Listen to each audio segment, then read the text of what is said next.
We have all kinds of belief systems that are made up. So the making meaning of a situation to soothe ourselves from the pain and the hurt and the trauma, we often do that. And there's all kinds of training and speaking around the silver lining of I have two beautiful kids because of that lousy marriage I had, right? Silver lining. What if you just have two amazing kids?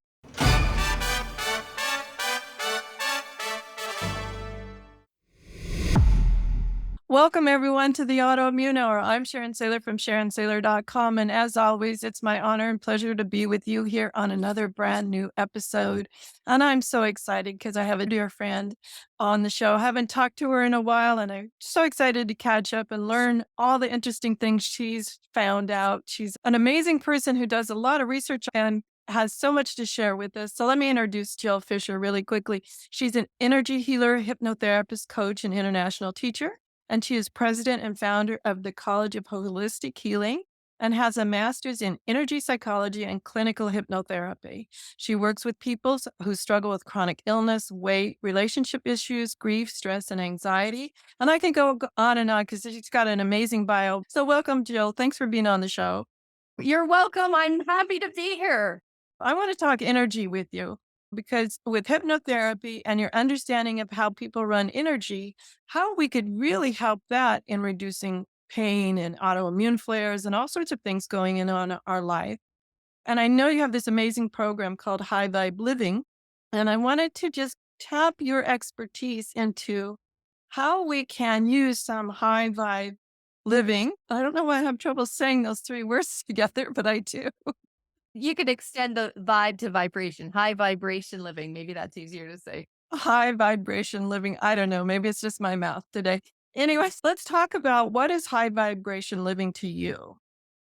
So, high vibration living is if you think of eagles, how they soar up in the sky and they just soar effortlessly and they have a wider vantage point. They can see it from a higher perspective.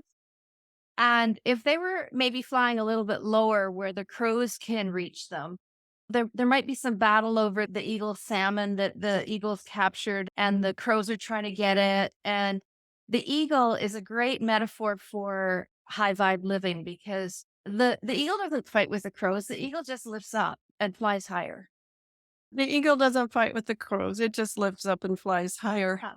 I love that. Love that. So if you think of high vibe living from a higher vibration, when you see life from a bigger perspective, then we get less mired in the don't sweat the small stuff, right? Like less caught and triggered in the smaller day to day things. We can see from a bigger perspective, right? And implying that at that higher altitude, that we see a bigger picture of how things are being designed for us. If you think of times where we get irritated and triggered by the day to day moments, that would be like the idea of flying with the crows. And to lift up, to see from a vantage point that everything's being orchestrated for our betterment because we are everything, right? The energy of everything is working for the betterment of humanity. And that can be tough when there's lots of polarity, lots of fear, lots of sadness, and it can really take something. Living in a high vibration is not our default. Our default is surviving the boss calling us to the office or surviving the health ailment that we might have in our body, surviving conversations with our spouse or our friends or our sales calls that we're doing. And we're very well versed in that. So it takes on purpose learning right now to get back to who we really are, which is the high vibe living, but we've forgotten. Wow, so much to unpack there, Jill. A couple things came to mind as you talked about coming from a place where move out of survival and into a more peaceful. And but part of me is going, am I hearing that it's predetermined or that we still have agency at this higher level? Part of me was talking about how we think about what's happening to ourselves let's say right after a diagnosis, and we try to make meaning of it. However, that sounds like a lower level than what you're talking about, where there's already a higher meaning to it that it will unfold naturally instead of me trying to make meaning of what just happened. Trying to make meaning of what just happened is a reframe or a looking for the silver lining in what's happening. And it's if you consider we're making up something to console ourselves, right? To feel a little bit better about what's happening. And if you look at high vibe living as in, of course, everything is actually happening for my betterment. That nature is always growing, right? An acorn's going into an oak tree. Nature is always, even if the oak tree timbers down and becomes compost, it's becoming sustenance for the earth again. Like all the cycles are here for our expansion. And we aren't separate from nature. We are nature. We often forget that. And so the natural cycles are part of our rejuvenation, are part of our growth.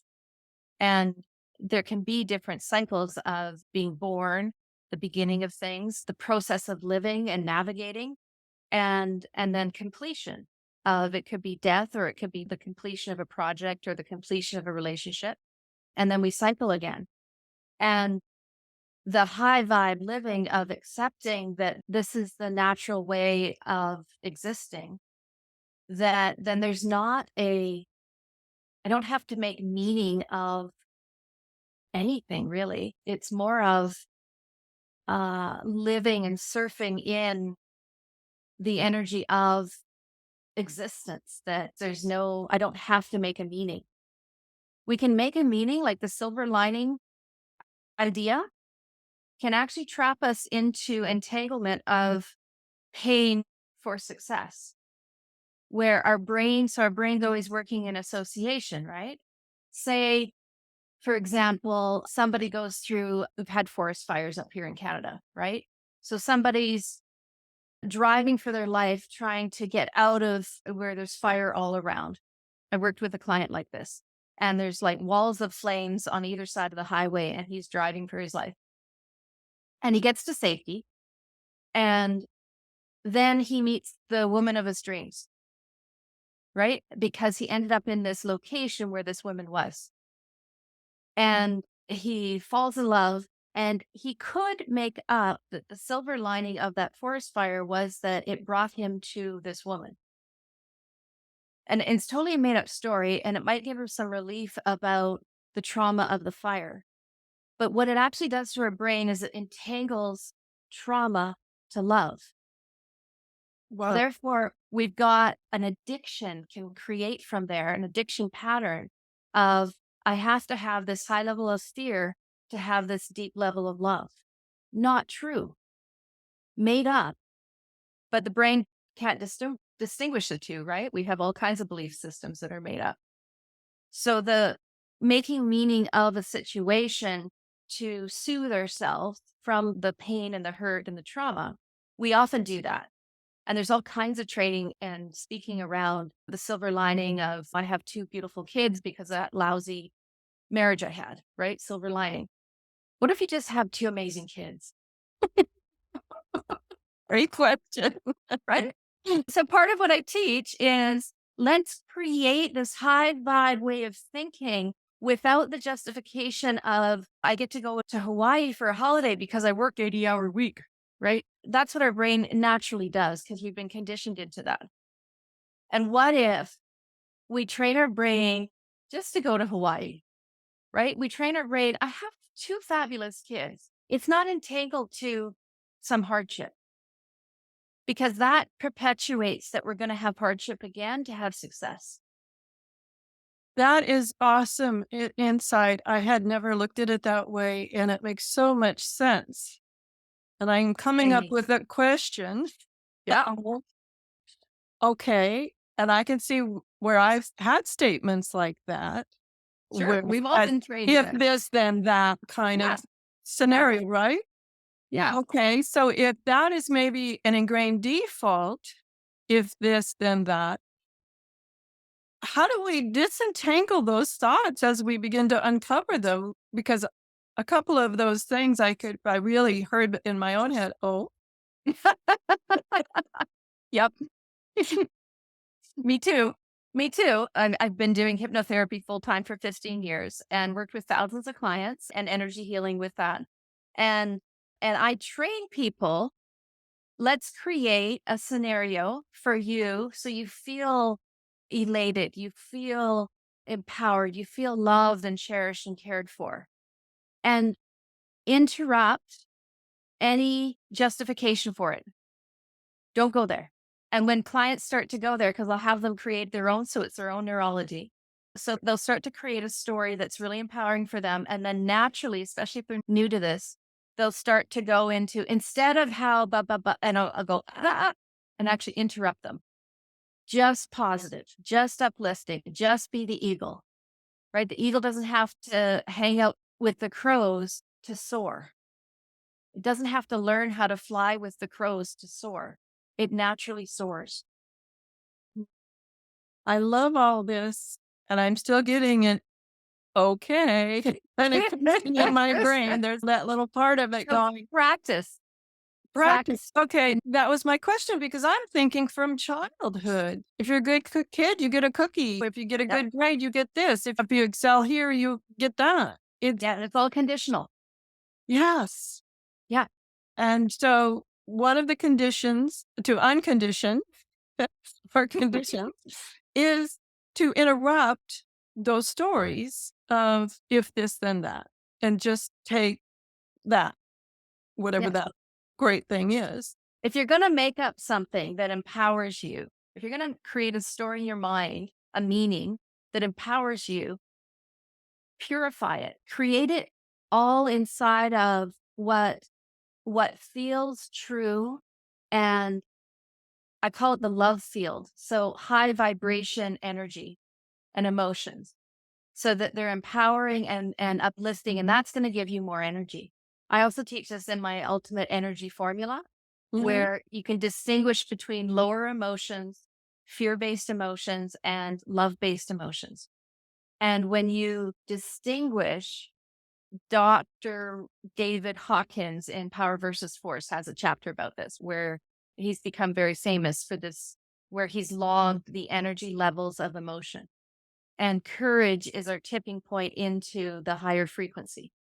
So when you can distinguish, oh, that's a lower frequency, it's actually contracting my body, creating unhealth in my body, diminishing my psyche, hurting my view of myself and the view of my world. So when you can start to catch yourself and distinguish that and then go, huh, okay, if the world, if the universe has my back, if the universe is my back, because I am the universe, how is this actually for me? And you don't have to have the answer right away, right? Just even asking the question, what you ask your brain to look for, it will go find.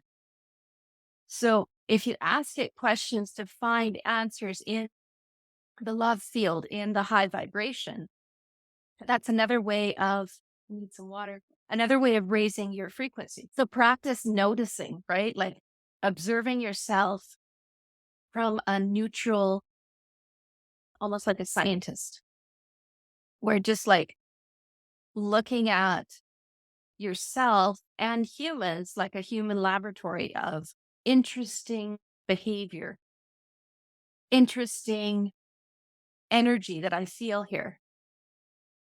It's interesting that you bring that up because part of me does that. Not, I hadn't thought of it this way, but a lot of times when I'm working or working with groups or doing public speaking and something unusual or surprising happens, I've trained myself through years of after a mentor taught me how to do this, and I just put it in an isn't that interesting file in my head.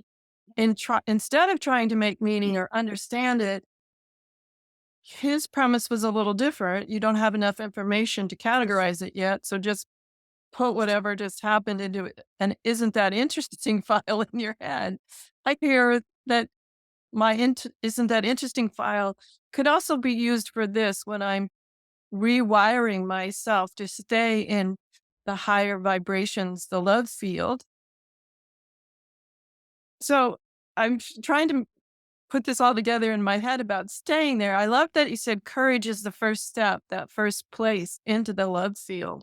That really gave me a lot of hope because one of my premises when I was diagnosed was to approach this with courage, to Beautiful. approach this forward thinking instead of away from thinking. Yeah.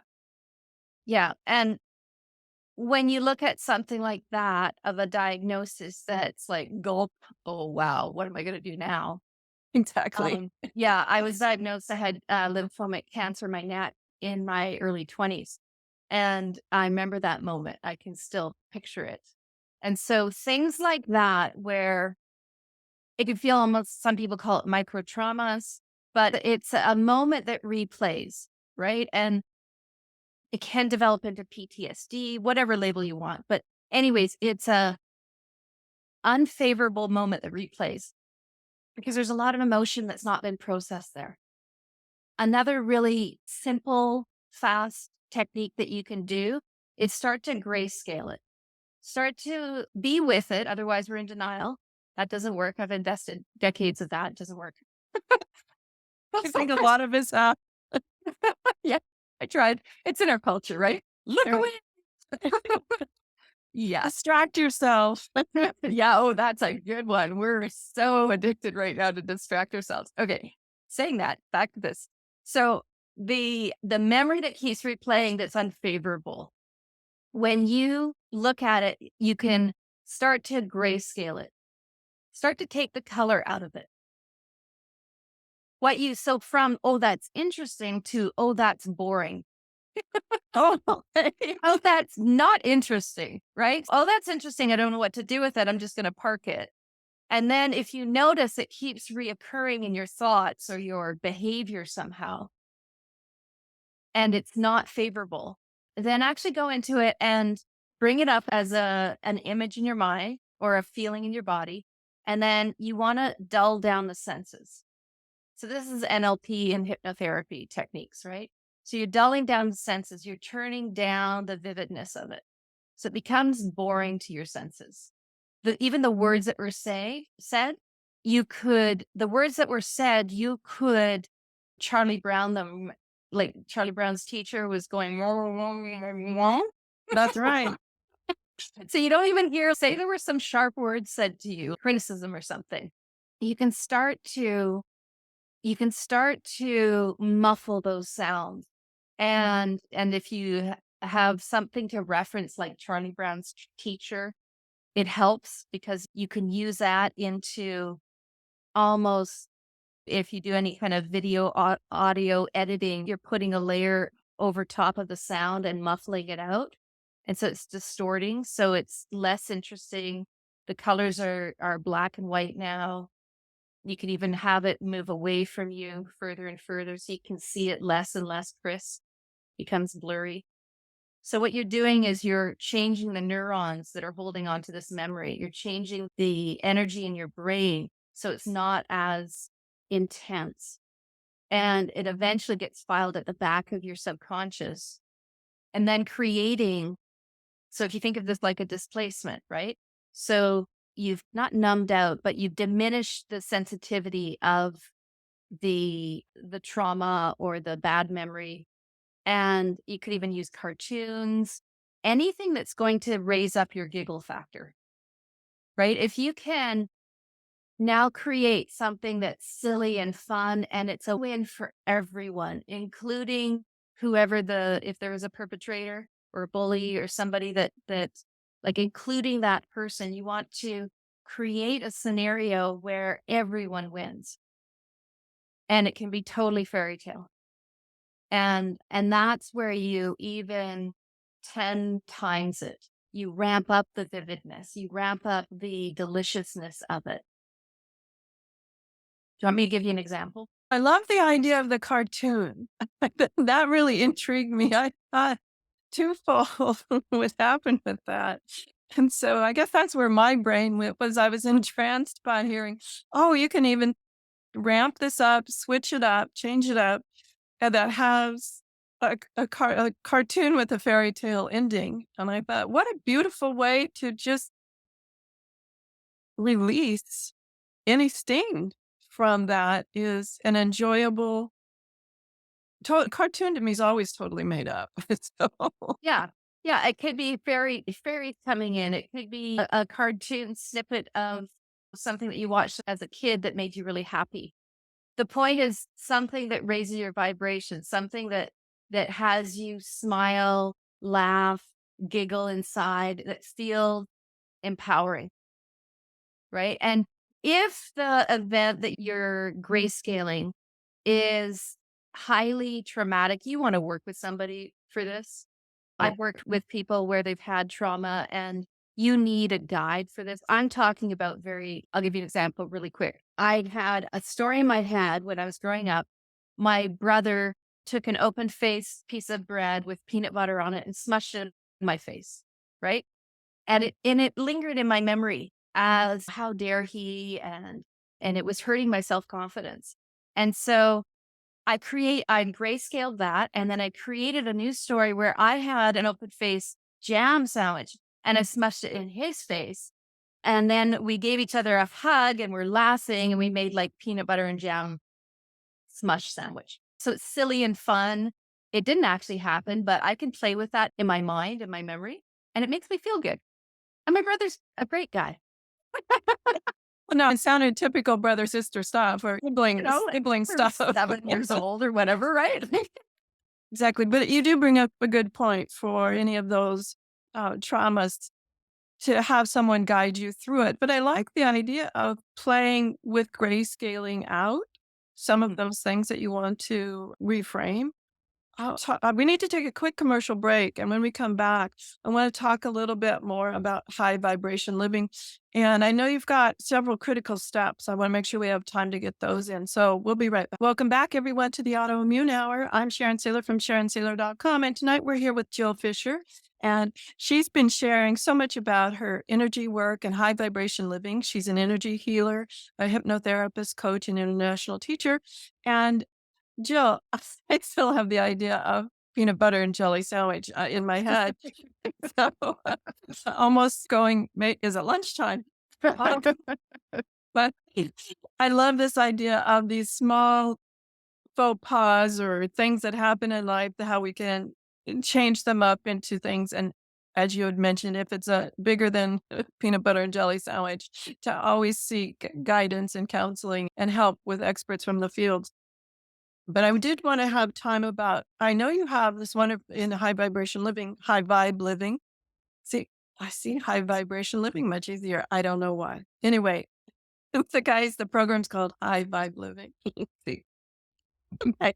High Maybe I'll rename it to vibe, high vibration living. High high vibration vibe living. living. I'm going to get it. I'm going to get Okay. high vibe living. There we go. I know you've got several what you call critical steps into finding that place of being able to stay in the soaring position, Yeah. soaring location. I want to make sure we had time to talk about some of those steps. What are some of your favorite steps? So the place I like to start is actually about igniting your joy. So igniting your joy so that you have a vision to move towards. You have a goal to move towards. And it makes me think of I worked with this one boy and he came to me because he was actually self-harming. He was cutting himself. And so I asked him in our first session, I said, "What makes you happy? What do you like?" And he said, "Dance." And I went, "That's cool." And I'm thinking like hip hop or something. And I said, "So what kind of dance?" He goes, "Ballet." And he's 7 years old or so, right? Maybe 9. I can't remember, but young, under 10. And I'm like, "Cool." And I also asked him, "What are your favorite memories? If you were thinking of maybe family holidays or things that you've done." And he said, "Swimming with dolphins." I was like, "That's really cool." So he had that energy that he loved to dance and he loves to swim with dolphins. And those are all very high vibe, healthy memories or thoughts to activate a higher vibration in him, right? So then we looked at I also asked him what was favorite music, kind of music was. And he showed me and shared with me some of his favorite songs. So I had, okay, so I've got some tangible anchors to ignite his joy, right? Basically, reason to live. And often adults, and in this case, a child, but often adults, we stop doing those things. We hunker down and we go to our 9 to 5 job and we pay the bills and we survive life and we put aside our joys.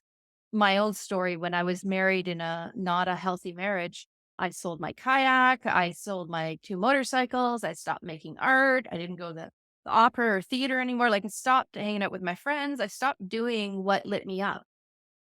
I stopped doing all of my loves and I started to go into a depression state. I think So that's fairly common. I know of several people where they get involved in a relationship and then I'll say the other person's friends become their friends, and you're like, I wonder what happened to my friend. It's very common to be almost swallowed up by a relationship. totally. And we forgot I really like to make pottery or I really like to hang out with my girlfriends at the beach. Like we forget these things or we downplay the importance because we put our relationship with our partner on this pedestal where our own loves get set aside. Or even moms are really famous for this too, where we devote everything to our kids and we're secondary. And so our own self-care is it can even be vacant, right? We just put it last because and initially when we have infants, we need to do that. But as our kids grow and as we bring in support systems, maybe even as we have infant kids, we can bring in support systems so we don't have to put our self-care last. So igniting your joy, reclaiming what brings that high vibration to you is critical step number 1. I want to ask a little clarifying question about the critical step number one, Sure. igniting your joy. So let's say we've been doing that for a while and we've lost ourselves. Is Yeah. there a way to re-tap in and find that? I know several people that have been so enveloped in someone else's life for so long that I'm not sure they really would remember what. Yeah, that happens. We get numb and we forget what I don't even know what I want. I don't even know what I like. We can deny ourselves for such a long time and so deeply that we've lost touch with what brings us joy. So there's some exercises to walk through to do that. A really simple, easy one that you can do for yourself and anyone listening, where you start writing down when you were little, what did you love to do? When you were like under 10 years old, what did you lose yourself in? Was it playing with Barbies or was it running dump trucks through the sand? Was it catching frogs? Was it painting mud all over your body? That's what whatever you remember of when you were smiling and laughing and it felt really good. And that can help stimulate, oh yeah, I really like that. Or did you play dress up? Right? I or similar to what I did with what I was asking of that little boy client where I asked him, what were your favorite memories? Maybe they were family holidays. And it can be little snippets because there might be a negative association near it where something went off. And so you want to tap into the little snippet where you felt really free and joyful. And usually we're more free to be who we really are when we're a child. And that often gets conditioned out of us as we go into adulthood and relationships and try and fit into different culture energies of work, of our country, of our family, maybe we married into, right? We start to adapt. And in that, we can lose ourselves. Going back to those. And then it's also another thing you can do is try. Just sign up for different things, join a pottery class, join a hiking group, trying things, and I advise people try them at least 6 times before you quit. Give it a full jump in with both feet and see what you like. Start to feel into your body and feel your feelings. Are you know, does time disappear like that? That's one clue where you were really entranced in what you were doing and you loved it. So that would be a check. If time's going really slow and you can't wait for the event to be over, that would be an X, probably not. but I would give it at least 6 attempts to do this and start to observe yourself. If we go back to that observer perspective of how am I feeling while I'm doing this? I'm glad you bring that up, and I wanted to put a little asterisk over there too, is also I like to ask myself, sometimes I'm really thinking, oh, I really want to learn XYZ. And then I go, and whether it's the teacher style or it's the group that maybe the group is too big for me, I like a little smaller group or whatever it is. Sometimes it's not the actual pottery thing. I still want to do pottery, but maybe it just wasn't the right fit. So I love this idea of try it several times to make sure that it is the right, like it's not about the pottery. Maybe it was just about some external factor that maybe I wanted something a little more close knit. And this is 300 people in the room and I'm not feeling like I can get the vibes I want type of thing. So looking at it from multiple perspectives, I think would be helpful too. Totally. Yeah. That discernment of how do I feel? Do I feel great when we do a breakout room and we're with 5 people compared to 300 people? Or is it the instructor here? I like the content. Or, yeah, that building that discernment of what do I like? What, how do I feel about this? And being free to be okay with what the answer is, I right? love Because that. So you many get, times we could say, "Oh, Sharon, buck up. The teacher just get over the teacher style." But somehow it's part of me that can't get over this style. Maybe it's a bullying style or something in my mind. Maybe they're not bullying, but that's how it feels to me. And yeah. so it's interesting that I was trying to dissect what's really going on because there's always multiple inputs, and to know what part of this input might not just be my thing. And then that brings me to step 2 is freedom from from your past.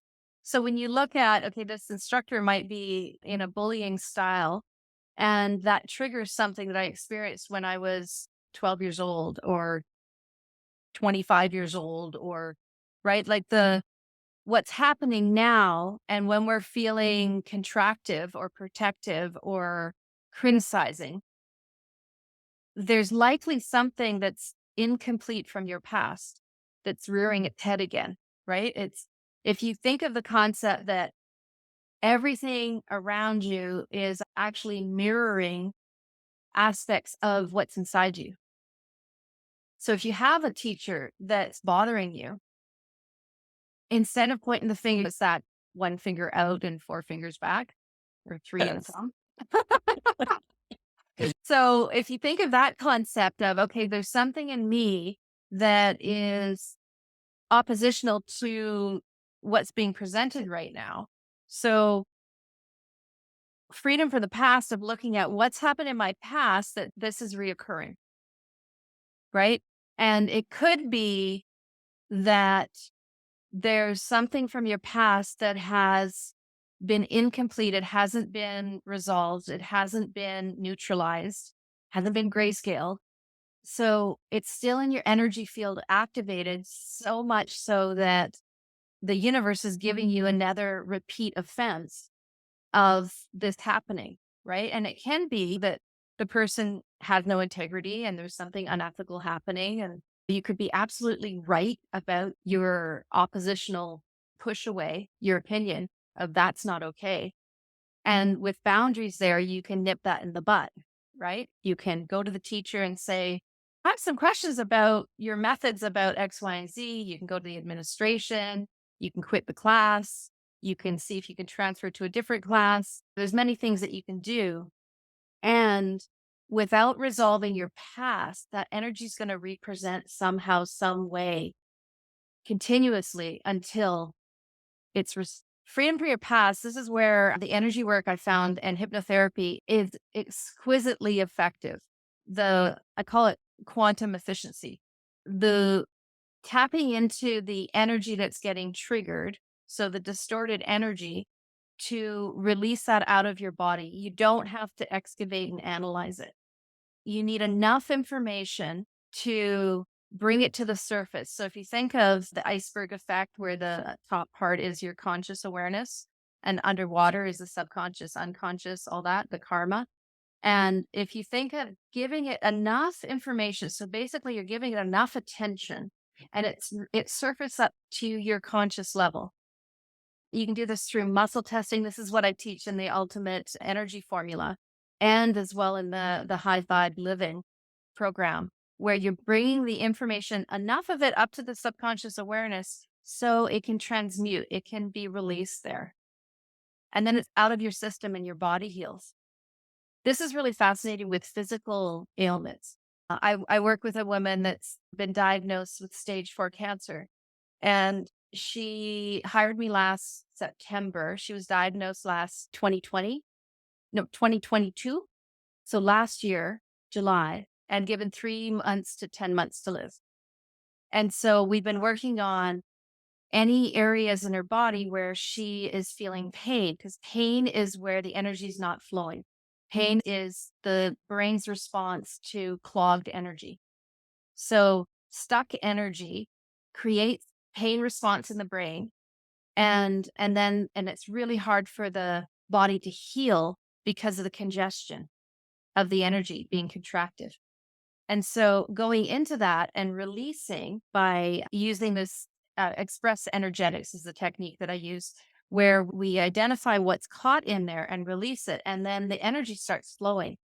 So instead of like at a subatomic level where you're looking at like electrons orbiting the neutron proton, if the electron has got a wobble, then it's wobbling around a distortion. Could be a toxicity that somebody mold that you breathed in. It could be negative criticism that you heard. It could be incomplete relationships that are you're trying to stuff down because there's too much shame and guilt there. So this electron is now trying to compensate and work around the distortion. Takes a lot of energy to do that, as opposed to just flowing, free flowing round and round in a healthy cell or a healthy atom. And so releasing the distorted energy allows the body to restore itself so it can heal itself. And so she's gone from a pain level of 20 out of 10 to a pain level of about 2. She floats between 0 and 3. And she's blown past her doctor's analysis of her life, right? Where we're in October the following year. So she's, what's that, 14 months? And she's pain free. She has tons of energy. She's 71 years old, and the doctors don't know what to do with her. I guess it's So a great place to be, where the doctors don't know what to do with you as far as in that relationship of things. Oh my goodness, that's amazing. Now, what are there some things that we can do by ourselves to find those places of stuck energy? Or how do we know something? I guess I might know that something's stuck because from the outward perspective, things aren't going the right way. But how do I find the actual place where it's stuck? yeah. So I often use the phrase proofs in the pudding. So if you have a health issue in your body, if you have um, relationship issues, if you have, like looking at the quality of your life where it's not working or it's not at least the way you want it to be, that's where there's something stuck.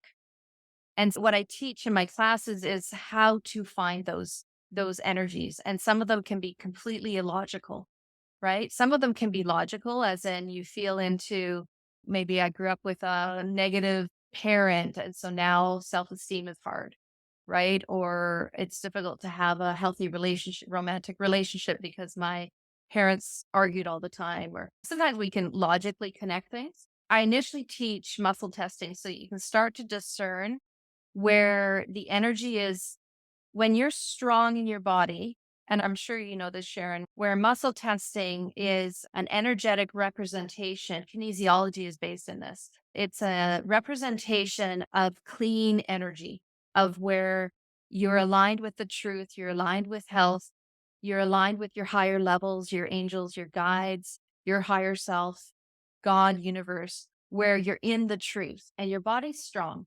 So with muscle testing, sometimes people do the arm, or you do the body sway back and forth, or you do finger things, or you work with a pendulum. And so That's part of what I teach in the first energy, the ultimate energy formula of learning how to distinguish energy by muscle testing because it's fast. You can do it with your fingers. I use a lot of charts, and there's a computer program that I use. And then from muscle testing, you could test where you're weak is when your cells are contracting. So you're pulling back. So if we're standing in front of organic vegetables, you're probably going to lean forward. And these are subtle little signals that our body gives us, and it can tell you where the distortion is in your body. And then there's different ways where you can release that. So this is part of the process of bringing it from your subconscious to your conscious awareness and then releasing it or transmuting it. So distinguishing, feeling into your body, tuning into your body of what feels like a no or what feels like a yes. And it can even be as simple, are you starting to hunch your shoulders and protect your heart? That'd be a no, right? Are you standing open hearted and you feel peaceful? That'd be a yes. One of my no's and yeses are I notice if my breathing changes. I get feeling contracted in my breathing. Is my voice getting hard to talk? Is it a contraction in my breathing, or as my diaphragm still relaxed and I'm able to get a full, complete 360 breath? That's how I go, okay, that I'm leaning towards yes with that Yeah. versus if I'm feeling like, wow, it's even hard to talk because my voice is contracting and I don't have enough air. So that for me is a good signal for me that I always like, okay, how am I breathing right now when I think about XYZ? So we breathe short when we're in fear, right? Right. We have shallow breath. And that's why some people hyperventilate and pass out when there's trauma happening. They can think of a lot of healing techniques. Start with take a deep breath in and breathe out. Calms our nervous system. I think I learned that through all my years of training because we have similar training in lots of things. And breathing was one of the top things in almost all of my trainings was how are you breathing? Yeah. And learning different techniques of breathing and how that can rapidly change what's going on in our body at the mental, physical, spiritual level. We're down to just 3 minutes, Jill. We'll have to have you back because I'm always fascinated by this topic. But I wanted to have an opportunity for you to share about your upcoming events that you have and also where people can get more information. Absolutely. So my courses are on, I have a College of Holistic Healing where a number of courses are of mine as well as other faculty. And I have the Ultimate Energy Formula course is on www.energy-health.online.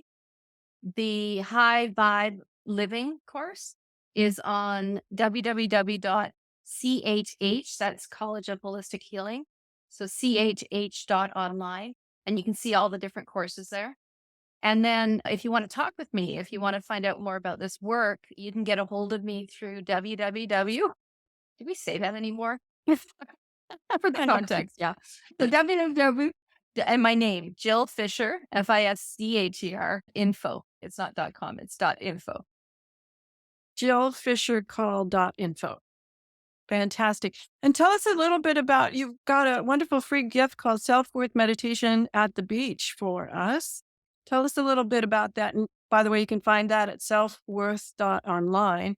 But Jill, why do we want to go over there to listen to Self Worth Meditation at the Beach?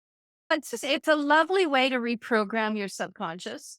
I listen to audios all the time when I'm about to fall asleep or just waking up, or I want to I had a 20-minute nap yesterday afternoon because I had some time and I was feeling depleted and I wanted some rejuvenation.